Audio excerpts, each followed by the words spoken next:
हम पढ़ रहे हैं book that little voice in your head by Mo Gawdat. आपने मेरे साथ चैप्टर नंबर 12 तक पढ़े, जिसमें आपने जाना कि कैसे हम अपने मन को शांत कर सकते हैं।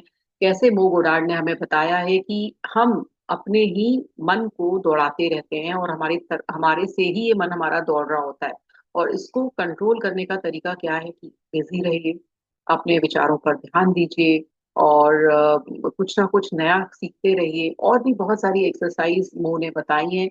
बहुत ही वंडरफुल बुक है। अगर आपने ये वीडियो मेरा पहली बार देख रहे हैं तो मैं आपसे रिक्वेस्ट करूंगी कि सारे चैप्टर्स आप इसके पढ़ें, या तो बुक के द्वारा या फिर जो भी मैंने इसमें सब चैप्टर वाइज चैप्टर डाल रखा है, तो आप उसको भी जाकर पढ़ सकते हैं। और ये मेरा मानना है कि ये one of the best book जो मेडिटेशन के ऊपर है, वो उन्होंने इन्होंने बताया नहीं है कि ये बुक मेडिटेशन के ऊपर है, लेकिन ये जो हमारे जितने भी क्वेश्चंस आते हैं ना मेडिटेशन से रिलेटेड, उसमें सारे आंसर दिए हुए हैं इन्होंने। धीरे धीरे धीरे धीरे उन्होंने हमें इंक्लाइन किया है कि हम मेडिटेशन की तरफ जाएं। हम अपने को समझें, हमारे दिमाग को समझें, हम कैसे खुश रह सकते हैं, वो भी खुशी का जो स्रोत है वो भी हम हैं। तो हम कैसे खुश रह सकते हैं वो मो ने बहुत अच्छी तरह से बताया है।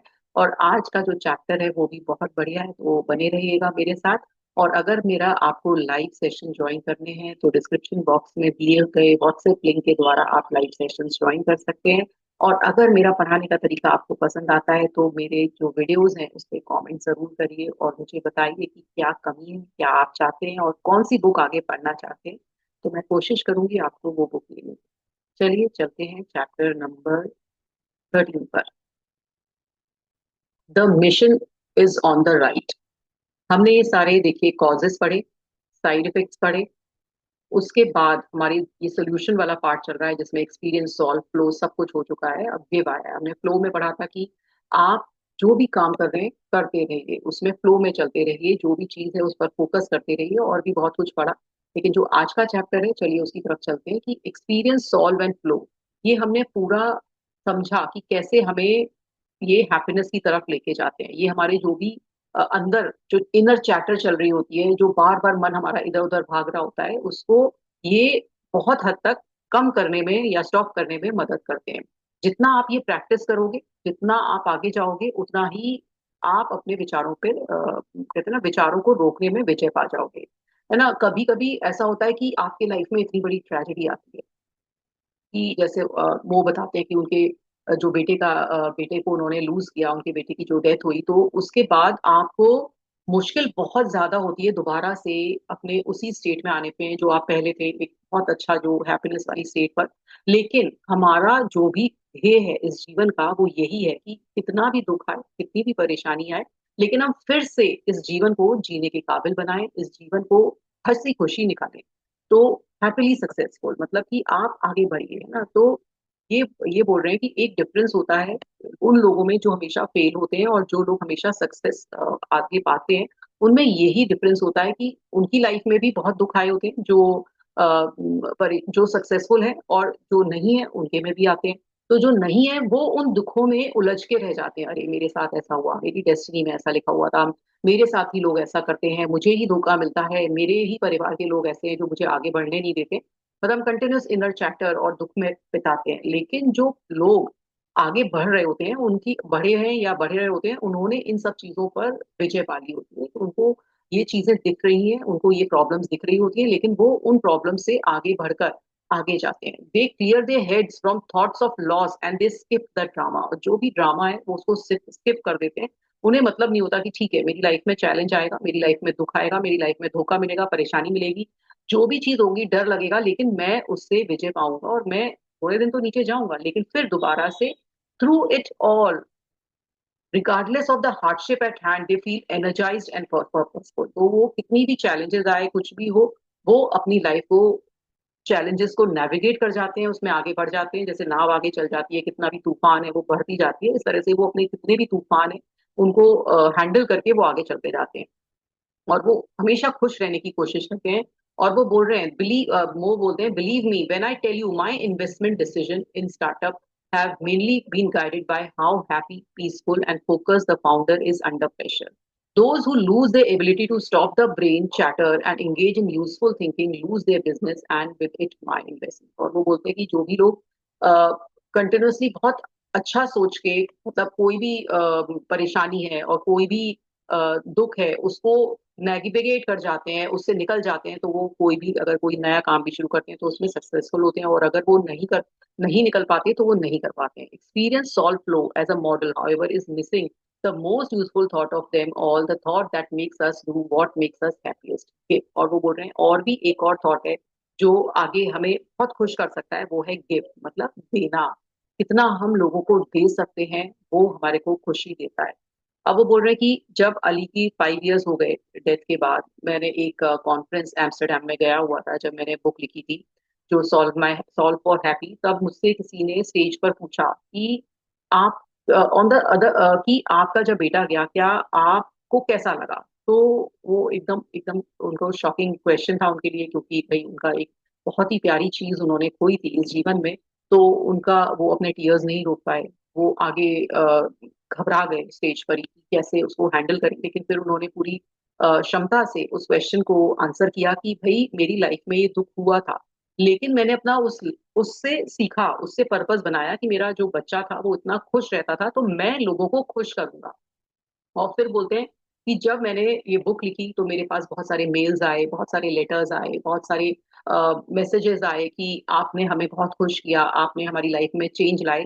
तो वो बोलते हैं कि मुझे उस गिविंग से इतनी खुशी मिली कि मैंने फिर ये 1 मिलियन हैप्पी का मैंने एक मोटिव बनाया कि मैं 1 मिलियन लोगों को खुश करूंगा. जब किसी को हम देते हैं तो मुझे जब इतनी खुशी मिल रही है, जब मैंने कुछ ऐसा काम नहीं किया, कोई बिग काम नहीं किया, एक बुक लिखी और मुझे इतनी खुशी मिली, तो मैं क्यों ना लोगों को दूं. जैसे मैं अपने बच्चे को खुश रखता था, मैं क्यों ना अपने जो लोग भी मेरे संग जो भी जुड़ रहे हैं उनको भी मैं क्यों नहीं बनाऊं कि ऐसा ध्येय कि मैं सबको खुश रखूं. तो वो बोलते हैं कि जब मैंने ये ध्येय बनाया और मैं लोगों को खुश करने लगा या लोग मुझे रिप्लाई बैक करने लगे, मेरी add up all the love and kindness I have received every day. However, the result is simple. I have never felt happier. I have never been more at peace. और जब हम देते हैं तब हम बहुत खुश तो होते हैं, पर संग में अंदर से शांति भी बहुत मिलती है, जो मोह ने रियलाइज की जब लोगों ने उनको बोला कि कितना कुछ आपने दिया. तो वो कहते हैं कि the joy is not exclusive of those who set big targets and mission. You will feel it every time you give something to enhance the life of another. और वो बोलते हैं कि आप उसके लिए बहुत बड़ा टारगेट मत करिए कि मैं इतनी लंगर लगाऊंगा, मैं इतना डोनेट करूंगा तभी मैं खुश होऊंगा. लेकिन जब आप छोटी सी भी चीज किसी के लिए करते हैं तो वो आपकी लाइफ में हैप्पीनेस लेकर आती है और वो खुशी भी मिलती है. जैसे कि मैंने कहीं पढ़ा था कि अगर आप कोई भी एक्ट ऑफ काइंडनेस करते हैं और जो रिसीवर है ना, जो उसको तो खुशी मिल ही रही है क्योंकि उसको कुछ भी मिल रहा होता है, उसको चाहे कोई शिक्षा मिल रही होती है, चाहे उसको मटेरियल सुख मिल रहा होता है, तो और जो गिवर है उसको भी अच्छा लग रहा होता है कि मैंने कुछ दिया. लेकिन जो उस स्टेट को ऑब्जर्व करता है, आपने देखे होंगे कि आजकल बहुत सारे लोग रील बनाते हैं कि वो किसी की मदद कर रहे हैं और आप पर डाल रहे हैं, तो आपको वो देखकर भी अच्छा लग रहा होता है. तो तीनों चीज से जब काइंडनेस होती है, किसी का गिविंग होती है, कोई किसी के लिए कुछ कर रहा होता है, तो गिवर को भी अच्छा लग रहा होता है, जो रिसीवर है उसको भी अच्छा लग रहा होता है, और जो स्पेक्टेटर होता है उसको भी अच्छा लग रहा होता है. तो कितनी अच्छी चीज है कि हम किसी को दें.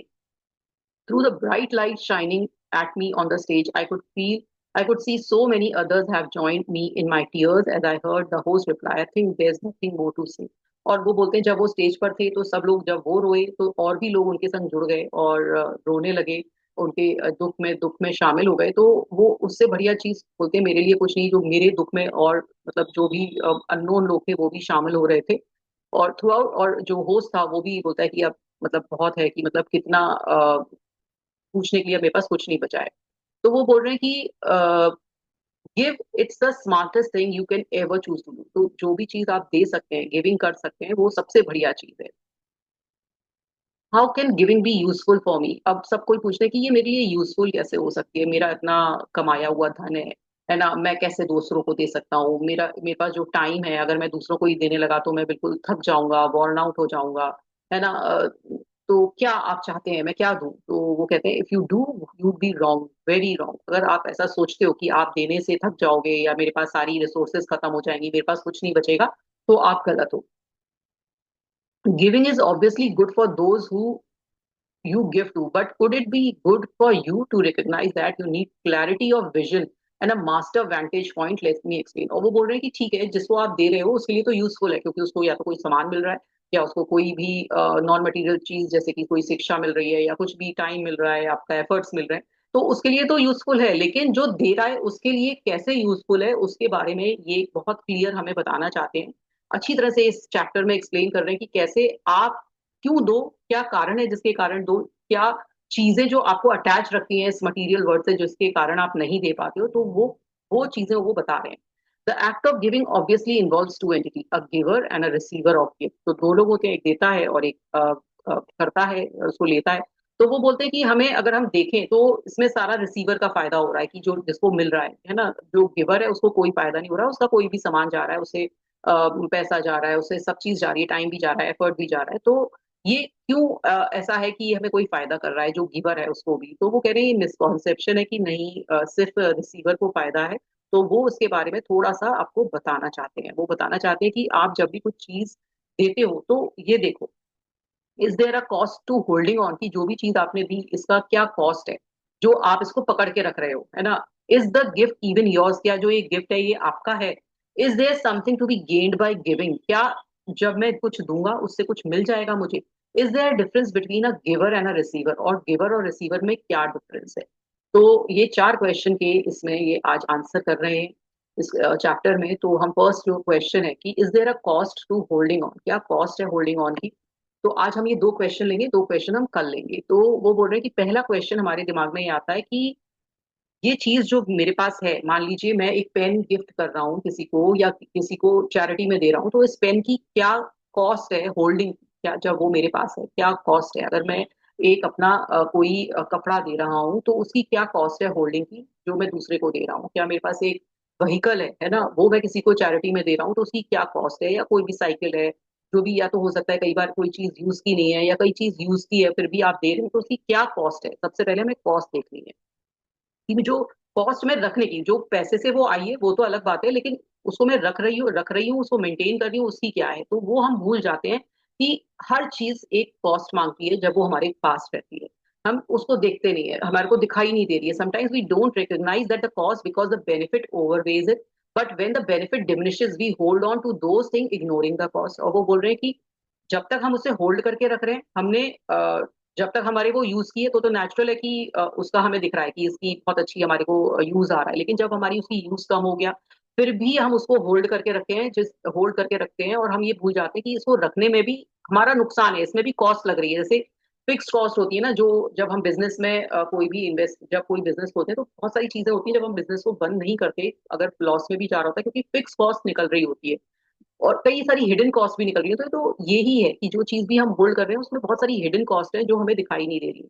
I learn this first hand when I collected classic cards. और वो बोलते हैं कि ये मैंने ये सीखा कि जब एक्चुअल में वो एक इंजीनियर थे, तो उनको बहुत ज्यादा पैशन था कार्ड्स के लिए।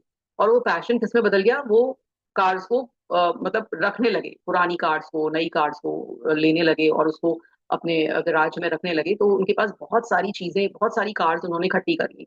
लेकिन जब वो कार अगर लेकर आओगे तो कार की मेंटेनेंस पूरी होती है ना, उसको चलाना भी पड़ेगा, नहीं तो उसकी बैटरी वीक हो जाएगी। फिर उसको सफाई भी करनी पड़ेगी, उसका मेंटेनेंस है पूरा। कहते हैं कि एक कार को रखना एक हाथी के बराबर होता है। तो उस तरह से उनके पास बहुत सारी कार्स थी और वो उसके लिए बहुत सारा टाइम उनको निकालना पड़ता था। जो टाइम उनका काम में लगना चाहिए, घर में रखना चाहिए, वो कार्स में देते थे। तो वो बोल रहे थे ये कोई देखता नहीं है कि ये हिडन कॉस्ट है।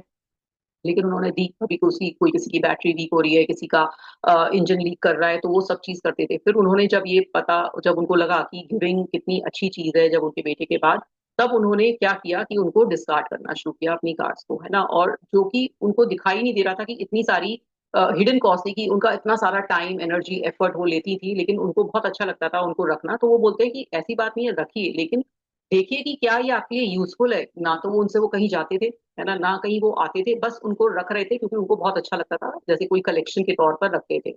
तो उस ऐसे ही एक और एग्जांपल देते हैं कि जैसे कि this is not only true for luxury item, ये खाली लग्जरी आइटम के लिए नहीं है। जैसे कि वो बोलती है कि मेरी जो बेटी आया है उसने एक किटन ले आई, वो मतलब एक बिल्ली का बच्चा ले आई। और जब बिल्ली का बच्चा लाई तो बहुत प्यारा लगा, लेकिन उसका फिर हिडन कॉस्ट हुआ कि भाई, अब वो कह रहे हैं कि जो पेट एनिमल है वो मेरी ये बात सुन के बहुत चिड़ेंगे कि ये क्या फालतू की चीजें बता रहे हैं। लेकिन एक एक पेट लाना भी एक हिडन कॉस्ट आती है। वो सुबह बहुत जल्दी उठ जाती थी, तो सुबह उठना है उसके साथ, उसका टाइम पर उसको शूशू करानी है, उसका टाइम पर पॉटी करानी है, उसको टाइम पर खाना देना है, इधर उधर वो भाग रही है तो उसको देखना है। तो वो बोलते हैं कि ऐसा लगने लगा कि वो हमें देख रही है, ना कि हम उसे देख रहे हैं। इतना ज्यादा फिर वो कभी कभी कहीं वॉमिट करती थी तो उसे साफ करना है। तो ये सब चीजें क्या था, हिडन कॉस्ट थी। और वो बोलते हैं कि अब ठीक है, ये मैंने बिल्ली के बारे में बोला कि उसके बारे में मैं बोल रहा हूँ, तो बोलता है ऐसे ही सेम डॉग के बारे में है। वो बोल रहे हैं कि डॉग लवर्स यहाँ पर मुझे हेट करेंगे कि मैं डॉग्स के बारे में ऐसे बोल रहा हूँ, कि डॉग्स के बारे में भी यही है कि सेम हमें इतनी केयर करनी है, इतना टाइम पर उसको डॉक्टर को दिखाना है, वैक्सीनेशन करने हैं सारे पेट्स के। तो ये सब चीजें क्या है, ये सब हिडन कॉस्ट है। लेकिन हम रखते हैं, है ना, हम सब काम कर रहे हैं, तो हर चीज की एक हिडन कॉस्ट है, वो बोल रहे हैं। So does everything you invite in your life, even a shirt, need to be washed, iron and folded. तो अगर आप शर्ट भी लाए हो, एक कपड़ा आपका है, तो उसको डेली उसमें वॉशिंग पाउडर भी लग रहा है, उसको धुलाई भी हो रही है उसमें। अगर मशीन से धो रहे हैं तो आपकी इलेक्ट्रिसिटी जा रही है, वॉशिंग की मशीन की वियर एंड टीयर हो रही है। अगर आपके यहाँ वॉशर रूम में लगी है तो उसका पेमेंट देना है, फिर वो आयरन का पैसा देना है, या आयरन खुद भी करे तो टाइम देना है, फोल्ड करना है। तो कितना हिडन कॉस्ट है। Replace it with a t-shirt and you can skip the ironing, but still the washing machine need water, detergent and eventually wet. तो आप अगर शर्ट पहनना छोड़ोगे, टी शर्ट पहन लोगे, तो भी बहुत सारी चीजें हैं कि ठीक है आयरनिंग की जरूरत नहीं, लेकिन और सारी चीजों की जरूरत है। आपका फोन भी चार्जिंग मांगता है ना, आपके जो पैसे हैं, जो आप मनी है आपका, वो भी मेंटेनेंस मांग रहे हैं। आप कहीं उसको सेव करते हो, फिर उसका टैक्स पे करते हो, उसकी बैंक मैनेजमेंट करते हो, व्हाइट मनी ब्लैक मनी करते हो। तो जो भी चीज है तो उसका भी एक मेंटेनेंस है। मतलब जो भी चीज आपके पास है उसकी एक हिडन कॉस्ट है। The benefits of what we bring into our lives are undeniable, but they all come at the cost that not to be ignored. जो बेनिफिट हमें उन चीजों से मिल रहे हैं, वो बोल रहे हैं कि वो बहुत ज्यादा है, लेकिन उनकी कॉस्ट है। ऐसा नहीं है जो भी चीज आप ओ करते हो उसकी हर चीज की कॉस्ट है। And there's an opportunity cost, a business term that refers to lost opportunity as a cost. Think about it. If you could make a guaranteed $100 and you passed that up, you could say that you lost $100. This loss perhaps is represented by the cost of holding on to things. Whether or not something add benefit to your our life, its presence stops us from letting other things in. तो वो बोल रहे हैं कि आपने किसी चीज को अंदर ले लिया, जैसे मैं लॉ ऑफ अट्रैक्शन में बोलती हूँ कि जब तक आप चीजें देना नहीं सीखेंगे, निकालना नहीं सीखेंगे, अगर आपको मनी को, अगर आपने मनी रखा है तो मनी को स्पेंड नहीं करेंगे तो और मनी कैसे आएगा। तो जो भी चीज है, तो वो बोल रहे हैं कि जब तक आप बहुत सारे कपड़े इकट्ठे करे हुए हैं तो आपका शेल्फ भरा हुआ है, तो शेल्फ को खाली नहीं करेंगे तो नए कपड़े कहाँ से आएंगे। तो जब तक आप अपने क्लटर को, जो भी आपके लाइफ में है, उसको खाली नहीं करोगे, चाहे आपके फ्रेंड्स हैं, उन्होंने फ्रेंड्स को भी बोला कि जो फ्रेंड्स आपको मिजरेबल फील करा रहे हैं, जो आप फ्रेंड्स आपके आपको कोई भी सहारा नहीं दे रहे हैं, आपके फायदे के नहीं है, और आप बस इसलिए फ्रेंड्स बनाए रख रहे हो कि भाई नहीं मेरे तो ये फ्रेंड है, मैं इनको ही रखूंगी अपनी लाइफ में। तो फिर आप अच्छे फ्रेंड्स की आने के लिए उनका दरवाजा बंद रख रहे हो, क्योंकि आपने ऑलरेडी जो पुराने फ्रेंड्स हो उन्हीं को एक जगह दे रखी है, जबकि वो आपको मिसयूज कर रहे हैं। तो आप जब तक उनको नहीं हटाओगे तो नई चीज कैसे आएगी। तो उन्होंने सब चीज को बोला है कि जब तक आप ओल्ड चीज को नहीं हटाओगे तो नई चीज आपके पास कैसे आएगी। what we hold on to take up the space we need to invite what enriches us in our life. तो जब तक आप चीजों को पकड़े रहोगे तो नई चीज जो भी है आपकी लाइफ में, जो कि आपकी लाइफ में बेनिफिशियल हो सकती है, वो नहीं आएगी। तो वो बोल रहे हैं कि अगर आपके पास कोई ऐसी चीज है जो आपके काम में नहीं आ रही है, जैसे कोई जैकेट है, गर्म है, लेकिन आप उसको पहनते नहीं हो, तो आप सोचिए आप क्यों उसको रखे हुए हो, आपकी स्पेस ऑक्यूपाई कर रही है ना सब चीज। तो आप इसको दीजिए, है ना, क्योंकि किसी को दे दीजिए, किसी और के काम आएगी। Think about that, all the things in your life that you wouldn't miss if there will be gone। और फिर वो उन चीजों को देखो जो आपकी लाइफ में, बहुत सारी चीजें आपने होल्ड करी होंगी, मैं भी बहुत होल्ड करती हूँ। ऐसा नहीं है कि ये सिर्फ मैं लेक्चर के कारण सबको बोल रही हूँ, मेरा भी बहुत नेचर है कि हर चीज को संभाल के रखना। तो वो देख कह रहे हैं कि जो भी चीज आपकी लाइफ में ऐसी है जिसको कोई यूज नहीं किया, आपने बहुत सालों से यूज नहीं किया, जो कि कोई काम की नहीं है, तो उसकी कॉस्ट आप क्यों नहीं देख रहे हैं कि वो आपके घर को बस भर रही है। मान लीजिए कि अभी आपको ये घर शिफ्ट करना पड़े, तो आप क्या करते हो, फिर वो सब चीजों को फेंक देते हो, डिस्कार्ड कर देते हो, लेकिन आपने भर रखा है, बस आपका मन करता है कि नहीं नहीं नहीं नहीं नहीं, ये कभी काम आएगी, और वो कभी नहीं आता है दिन, है ना। कभी कभी तो जैसे मैंने देखा अपनी लाइफ में, कभी कोई इलेक्ट्रिशियन आया या प्लम्बर आया या पेंट वाला आया, और वो बहुत सारा सामान रख जाता है कि भाई ये बच गया है, तो हमने रख दिया कि शायद वो जब सेकंड टाइम इलेक्ट्रिशियन आएगा तब ये काम में आएगा। वो इलेक्ट्रिशियन आता है, वो ही चीजें काम की नहीं होती हैं, फिर हम नई चीजें मंगा लेते हैं, फिर उनको रख लेते हैं। हम रखते जाते हैं, पर वो चीज कभी काम में नहीं आती और ना हम हटाते हैं। तो ये बोल रहे हैं कि जो चीज आपके काम की नहीं है उन्हें तुरंत हटाओ, है ना। आपको दिख नहीं रहा है कि ये कॉस्ट है, लेकिन उस सामान के रखने की भी कॉस्ट है। What you keep cost you and what you have wouldn't we must give it all away. तो वो कह रहे हैं सब चीज दे दीजिए जो कि आप रखे हुए हो, होल्ड करे हुए हो, सिर्फ इसीलिए कि बस वो कभी काम आएंगी। Is the gift even yours? अब वो एक बहुत ही गूढ़ टॉपिक बता रहे हैं कि ये क्या आपका है, ये जो भी चीजें आप इनको अपनी समझ रहे हो जो भी लाइफ में, क्या वो आपकी हैं ना? a perspective of what it means to give becomes even more interesting when we realize that often that we have it not even really ours. All we need to do is zoom out a bit and broaden our perspective to realize that it is a truth। और वो बोलते हैं कि जो भी चीज आप रख रहे हो वो आपकी एक्चुअल में है ही नहीं। तो वो कहते हैं कैसे, where are all the things you had throughout your childhood? तो वो कहते हैं जो आपने बचपन से चीजें यूज की थी वो कहाँ है? वो आपके बचपन के टॉयज, वो आपके बचपन के कपड़े सब बड़े छोटे हो गए, टॉयज काम के नहीं रहे, तो वो आपने कुछ टाइम तक यूज किया, वो किया, फिर हट गया, है ना? तो क्या वो आपका था? नहीं था। वो आपको इस तरह से समझा रहे हैं कि what happen to every dollar you have earn, you have manage to save some but the rest is gone, isn't it? तो वो कह रहे हैं कि जो भी आपने कमाया उसमें से काफी आपने खर्च कर दिया, यानी कि वो तो चला गया, थोड़ा सा ही तो बचा। It was never yours to keep. तो वो आपका था ही नहीं जो आप इतना होल्ड करके रख रहे हो। ये बहुत ही समझने की चीज है, क्योंकि हम ये नहीं समझ पाएंगे कि क्या जो चीजें हम यूज नहीं कर रहे हैं, जैसे मान लीजिए हम कहीं चले गए, जैसे उन्होंने एक इसमें एग्जांपल दिया है कि हम केन कोल्ड ड्रिंक ओपनर है तो हम कितना यूज करते हैं, उसे कितना कम यूज में आता है, पर वो पड़ा है। तो वो जब यूज में नहीं आ रहा तो क्या ये हमारा है? मतलब सिर्फ कितने से टाइम के लिए हमने इतनी सारी चीजों को रख रखा है। It was never yours to keep, it was just in your custody for a short while before it went away to be the custody of another who kept it for a while and then it gave it away to। तो वो जो चीजें हमने सोचा था ये हमारी है, हमने पहनी, फिर किसी और को दे दी गई, फिर उसने पहनी, फिर उसने पहनी, तो ये किसी की नहीं है एक्चुअल में। If you still have your wedding dress और favourite music album on your vinyl, do you think those will be yours to keep for ever?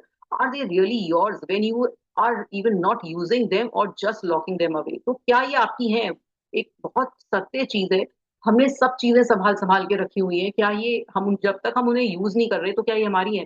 Will you never part with them? What happen then when death come to with it? और अचानक से अगर हम मर जाते हैं इस समय, तो इन चीजों का क्या हुआ? फेंक दी जाएंगी, कोई काम की नहीं होंगी जो हमने इतनी सारी चीजें संभाल संभाल के रखी हुई है। What will you hold on to them then? कोई चीजें ये काम की नहीं आएगी। The math is unmistakable, life is a zero sum game. You come to this life, जब आप आए हो इस समाज इस धरती पर, तब कुछ नहीं लेकर आए थे, कोई कपड़ों के साथ नहीं आए थे, जब जाओगे तब कुछ लेकर नहीं जाओगे। तो वो बोल रहे हैं कि ये सिर्फ हमारा शरीर है जो भी हमें, ये भी एक किराए का शरीर है जो कि हमें थोड़े समय के लिए मिला है, शायद 70, शायद 80 साल, 90 साल, 100 साल, इससे ज्यादा नहीं मिला है। और ये हमारा किराए का शरीर है, ये हम यही छोड़ के चले जाएंगे, हम एक आत्मा है जो चले जाएंगे। तो वो कह रहे हैं कोई भी चीज हमारी है ही नहीं, nothing is ever really yours to keep. तो कुछ भी चीज हमारी नहीं है जो कि हम उसको इतना पकड़ पकड़ के बैठते हैं। It gets even clearer if you broaden your understanding of space. Think of something you own, you left, और जब आप जाते, जब वो बोल रहे हैं कि कोई भी चीज ऐसी सोचिए कि जो आपके घर में है, मान लीजिए टीवी है, तो आप चले गए ऑफिस तो टीवी का कुछ काम ही नहीं था, टीवी पड़ा हुआ है घर में, जब आप आ रहे हो तब आप देख रहे हो, है ना? What if you really needed your tool box while visiting a friend but it was left back home, do you have tool then? Are they yours? तो वो बोल रहे हैं कि अगर आप किसी फ्रेंड के घर गए और वहां पर कोई टूल्स की जरूरत हुई, वो तो आपके घर थे, तो आपका क्या वो आपके हैं एक्चुअल में? नाउ थिंक, जो चीज यूज में नहीं आ रही है वो चीज आपकी है ही नहीं। Now think about all those things you consider yours and apply same logic. Things are not only yours when we use them.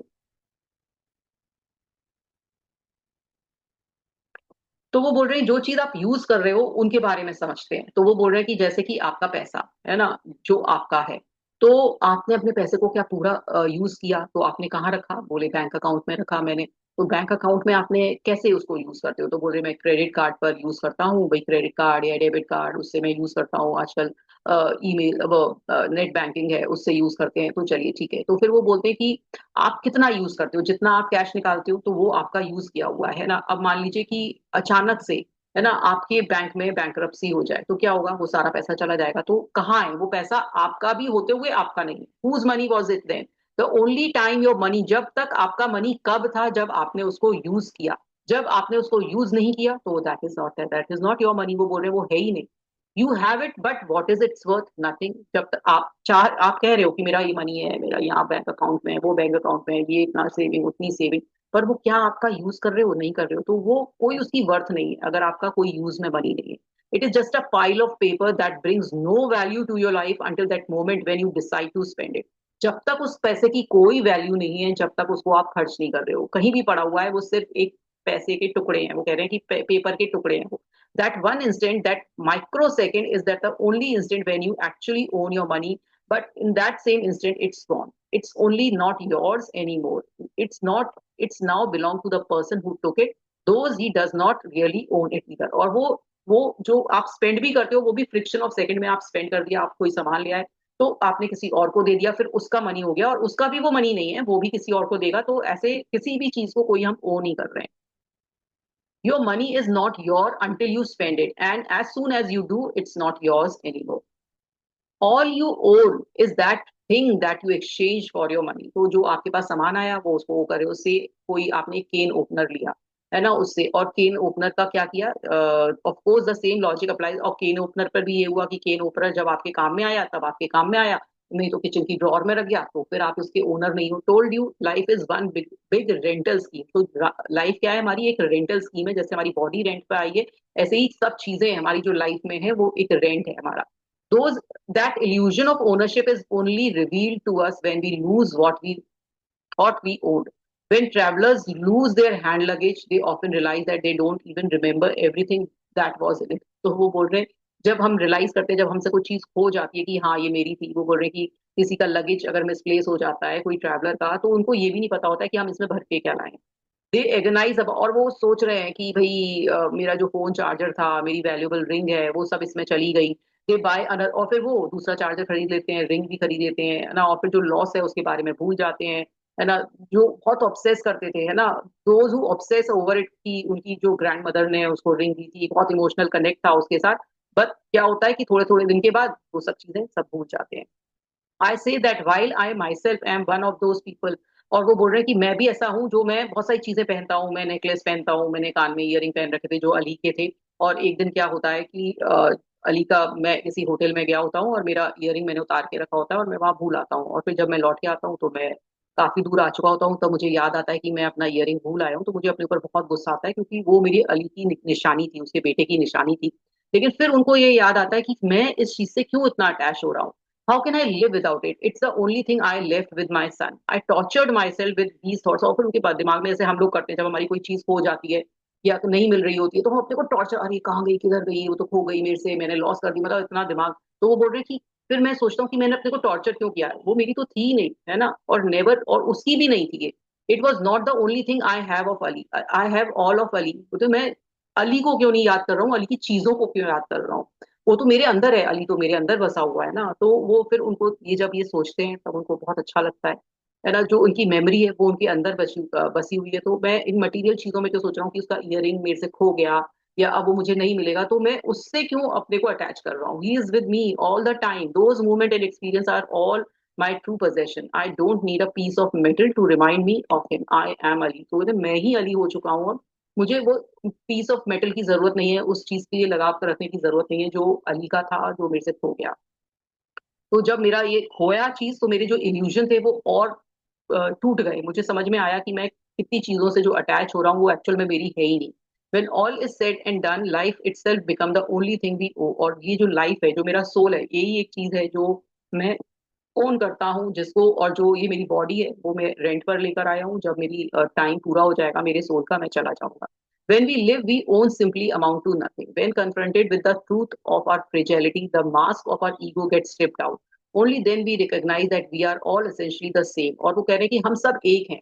अगर हम देखा जाए, द फैंसी कार और an expensive suit is just a facade that we hide behind, and even the sooner or later that will be stripped away. और वो बोल रहे हैं कि जो कोई बड़े बड़े महलों में रह रहा है, बड़े बड़ी कारों में रह रहा है, कोई छोटे घर में रह रहा है, कोई छोटी चीज पहन रहा है, तो वो सब एक है. जब हम सब लोग जाएंगे इस दुनिया से, सब एक है. वो अभी के लिए ये हमने अलग अलग रूप, अलग अलग चोके पहन रखे हैं. बहुत ही बढ़िया चीज ये समझा रहे हैं. बहुत ही इनका जो डीप मीनिंग है आप समझिए. वो बोल रहे हैं कि वो मुस्लिम है, और जब वो अपने पिलग्रिमेज यानी मक्का जाते हैं, तो शायद मुझे इतना आइडिया नहीं है, लेकिन इसमें जो समझाया है मैं उसकी तरह से बताती हूँ कि जब मक्का जाते हैं तो उसमें एक धोती टाइप की कोई piece, two piece of dress पहननी होती है, और कोई व्हाइट कलर की ड्रेस होती है. और ऐसे ही हज, जिसमें जब हज करने जाते हैं, और ऐसे ही फीमेल्स की भी एक ही तरह की ड्रेस होती है, चाहे वहां पर आप अमीर हैं चाहे गरीब हैं, चाहे आप कितने बड़े सीईओ हैं, चाहे आप एक स्टूडेंट हैं, आप सब एक से हो जाते हैं वहां पर जाके। और सब एक ही तरीके का कपड़ा पहन रहे होते हैं। वहां पे कोई आपको कितने पीएचडी करी है, कौन सी रिलीजन से हैं, सॉरी कौन सी कंट्री से हैं, वहां पे कुछ नहीं पता चल रहा होता है। उस दो कपड़ों में आप हज कर रहे होते हो, जो आपको पहन के वहां का एक नॉर्म है ना। You remember that you could have been born, you also realise that you need so much less than you think. और फिर वहां जाकर आपको लगता है कि आप दो कपड़ों में, दो ऐसे टाटके से कपड़ों में आप घूम रहे हो, तो सिर्फ आपको कुछ नहीं चाहिए, आप सब एक हो, है ना। तब आपको लगता है कि क्या जिंदगी में सिर्फ हम, ये जो हम चीजों के लिए ढूंढ रहे थे, ये सब चीजें हमें मटेरियल चीज चाहिए थी, क्या सिर्फ हम इसके लिए हैं? हमें तो एक्चुअल में कुछ नहीं है, हमारा तो ये जीवन सब खत्म हो जाएगा, तब हम सब एक से हो जाएंगे। जो वहां पर जाकर एक कहते हैं ना, एक आई ओपनर होता है कि हम सब एक हैं। Once you recognize this truth, giving to another starts to feel like giving to your own child or to a loved one. और वो बोलते हैं जब आप वहां देखते हो, जब ये सब चीजें आप ट्रूथ अपनाते हो कि जिंदगी में यही है, तो तब आपको लगता है कि मुझे जो भी चीज है वो देनी चाहिए। क्यों मैं इतना अटैच हो रहा हूँ अपने सामानों से? जैसे कि हम अपने बच्चे को देते हैं या किसी अपने प्यार वाले बहुत क्लोज इंसान को देते हैं, तो हमें दूसरों को भी देने की उतनी ही चाह बनने लगती है, जब हम ये रियलाइज कर लें कि ये चीज, तो जो भी चीज हमें दी गई है वो हमारी है ही नहीं। Helping out and giving whatever little you have become the only logical thing you do to do. और वो जब आप ये सब समझ लेते हैं, तो आप जो भी चीज आपके पास है वो आप देने के लिए आगे बढ़ जाते हैं। The feeling of freedom from attachment is one of the highest Joy. और जब आप लोगों को डिटैच होकर चीजें देते हैं, अपनी चीजों से मोह छोड़कर चीजें देते हैं, तो वो सबसे ज्यादा सुख और सबसे ज्यादा हैप्पीनेस आपको देते हैं। सबसे ज्यादा माइंड को तसल्ली, पीस वही देते हैं। लोग एनजीओ ज्वाइन करते हैं, कितनी सेवाएं कर रहे हैं आजकल। कोई भी चीज आप ये मत करिए कि मुझे दिखावा करना है कि मैंने किसी की सेवा करी या मैंने किसी का कुछ किया। कीजिए, किसी को पता भी नहीं चले। कहते हैं ना, दान जब होता है तो सीधे हाथ से, जब दान होता है तो उल्टे हाथ को भी ना पता चले। इस तरह से करिए और दे, जितना कोशिश करें, जितना आप देंगे आपकी मन की तसल्ली तो होगी, पर आपका जो भगवान सब कुछ दे रहा है, जितना दोगे उतना, जो चीज देते हो वो लौट के आती है। तो अगर आप देंगे तो वो चीज लौट के आएगी। Try it yourself, don't take my word for it, find a warm jacket. और वो बोल रहे हैं कि अब मेरी बात मानिए, कोई अगर जैकेट हो आपके पास जिसको जरूरत नहीं, जो जरूरतमंद है उसको दीजिए। जितना आप देंगे उतना ही आपको फ्रीडम होगा, आपको उतना ही डिटैचमेंट होगा चीजों से। Take 30 second of your time on a busy day and instead of rushing smile and compliment. और वो बोल रहे हैं जो आसपास भी लोग हैं उनको कॉम्प्लीमेंट ही दीजिए, उनको स्माइली पास कर दीजिए, उनके लिए एक थैंक यू बोल दीजिए, और कि उन्होंने कितनी अच्छी कॉपी बनाई, इतना तो आप कर ही सकते हैं। तो वो बोल रहे हैं कि इस तरह से आप लोगों को कुछ ना कुछ दीजिए। No car has ever made me happier than at the time when I was. और वो बोल रहे हैं कि ऐसे ही इतनी कार मुझे ओन करके, वो बोल रहे हैं, वो खुशी नहीं हुई जितना मुझे डोनेट करके हुई। मैंने अपनी कार्स को चैरिटी में डोनेट किया है ना, कुछ बहुत कम पैसों में बेची मैंने। और मेरे पास सिर्फ अब दो रोल्स रॉयस बची हुई हैं, जो कि मैंने इसलिए रख रखी है कि मेरी जो फेमस बुक है मैंने उसके बारे में उसमें मेंशन किया था, तो जस्ट ही मेरे मैंने उसमें मेंशन किया तो मैंने रखा हुआ है। और फिर वो बोल रहे हैं कि मैं उनको उसको भी सोच रहा हूँ, I am keeping them as they appreciate in value, so that I will auction them to at the right time, they will raise a lot of money for good cause। और फिर मैं उनको भी ऑक्शन करूंगा जिससे कि वो कोई ना कोई अच्छे कॉज में मनी लगाने के लिए। और वो बोल रहे हैं कि मैंने ये सब चीजें देना शुरू करी। Detach from things, nothing is ever truly yours. तो वो कहते हैं चीजों से डिटैच होइए, कोई भी चीज आपकी नहीं है। तो आज चैप्टर हम यहाँ तक ही पढ़ेंगे, कल फिर पढ़ेंगे नेक्स्ट का पार्ट। आई होप आप लोगों को समझ में आया होगा।